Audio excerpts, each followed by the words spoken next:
Një ftesë që ju shkoi në mëngjes i mblodhi për diskutim në mesditë.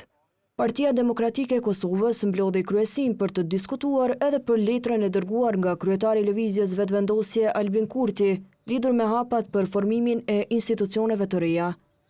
Pas mbledhjes, kryetari i PDK-s Bedri Hamza konfirmoi se ftesa është pranuar dhe se takimi me Kurtin do të mbahet të premte në ora 9 në ambientet e Kuvendit të Kosovës.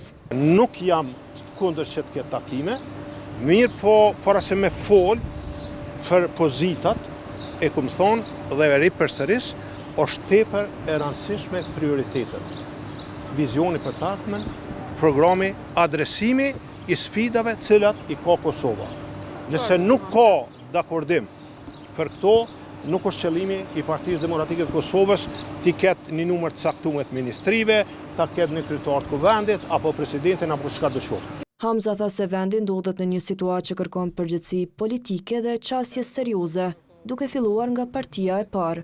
Kjo mungesë e stabilitetit politik është të damtu vendin në gjitha fushat, prandaj të e ditë seriozitetin e situatës, mendoj që secili prej neve do të sillet në mënyrë të përgjithshme e serioze. Tu fillu prej ftesës. Para fillimit të mbledhjes së kryesisë së PDK-s, për media u deklarua dhe deputeti i zgjedhur i këtij subjekti politik, Përparim Gruda. Ai tha se partia është e interesuar për marrëveshje që përfshin në pako formimin e të gjitha institucioneve. Rolla është me diskutu për këtë formimin e institucioneve. Asnjë parti s'ka fituar zgjedhjet e fundit.